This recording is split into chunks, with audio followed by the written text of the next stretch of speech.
Hey there, and welcome. So, you're thinking about buying your first home in 2026? I get it. It's a pretty confusing market out there, right? Prices are up, rates are all over the place, and all that old advice you've heard, it just doesn't seem to fit anymore.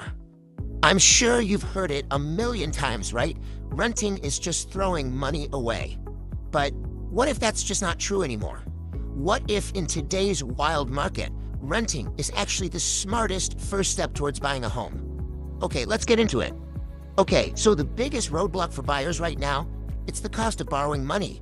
With the average 30-year fixed mortgage rate sitting at around 6.18%, yeah, that number, the monthly payment to actually own a home has just gone through the roof. This one number, it changes the entire equation. And the impact of that, it's huge. I mean, check this out. New data shows that the average renter is saving a whopping $920 a month compared to someone buying a starter home. $920. That's not small change. That's a massive difference in your monthly budget.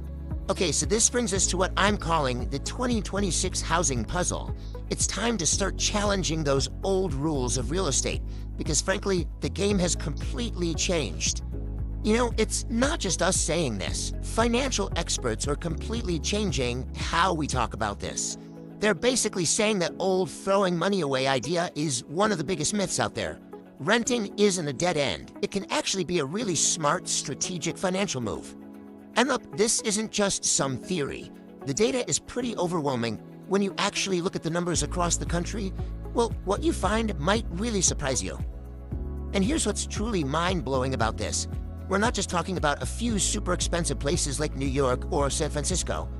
A report from Realtor.com in March 2026 found that this is happening in every single one of the 50 biggest U.S. cities.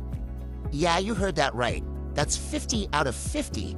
In every single one of the largest metro areas in the country, the monthly cost to rent is cheaper than the monthly cost to buy a starter home. There are literally no exceptions in the top 50. And Danielle Hill, she's the chief economist over at Realtor.com, she really hits the nail on the head. She basically says that someone renting today is spending less each month than someone trying to buy. It's a fundamental shift, you know? The math, month to month, just clearly points to renting right now, everywhere. But, and this is a big but, that national trend doesn't tell the whole story. Because even though renting is cheaper everywhere, how much cheaper it is, well, that totally depends on where you live. And you really start to see this huge split.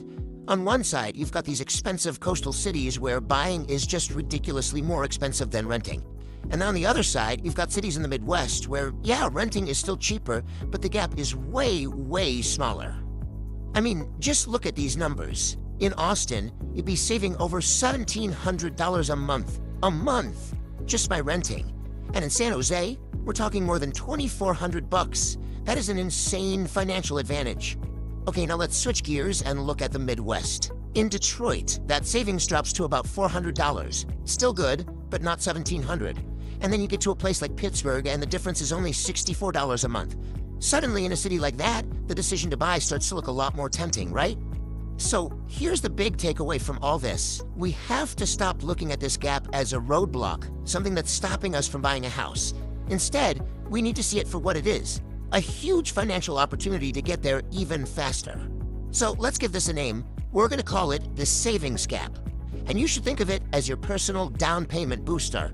It's that extra cash you have every single month purely because you decided to rent instead of buy right now. And when you stretch that out over a full year, the potential just becomes so obvious. In Pittsburgh, maybe you save an extra $700 or so. But in Austin, that's over $20,000. And San Jose, you could be putting away nearly $30,000 in 1 year, just from renting. See, this whole strategy puts you back in control. Instead of scraping by to afford a mortgage right now, you can rent comfortably, save like crazy, and build up that nest egg. You get to enter the market when you're ready, on your own terms. Okay, so this all sounds great, but how do you actually do it? Let's break down a super simple, actionable playbook to turn this idea into a real down payment. It's really just 4 easy steps. First, figure out what your personal savings gap is right where you live. Step 2, and this is so important, open a totally separate account for this money, like a high-yield savings account. Step 3, automate it. Set up a transfer for that exact amount every single month so you don't even think about it. And finally, step 4, the real game changer. Invest that money so it can start working for you. And the long-term power of doing this, of investing that difference, it can be absolutely life-changing. You know, finance guru Graham Stephan points this out. If you got something like a 7% return, which is pretty standard for the stock market or for the long haul, you could end up with hundreds of thousands of dollars. You could literally end up with enough to buy a house in cash and just skip that high-interest mortgage mess altogether. So really, what this all comes down to is a new way of thinking. Your housing choice, it's not just about where you live anymore. It's a huge piece of your overall investment strategy. It's about figuring out where your money is going to work the hardest for you at this very moment. So I want to leave you with this question. Now that you can see renting not as a last resort, but as a strategic tool to build a massive down payment, how does that change your plan? How much faster can you get to your goal of owning a home? And how much stronger will your financial position be when you get there?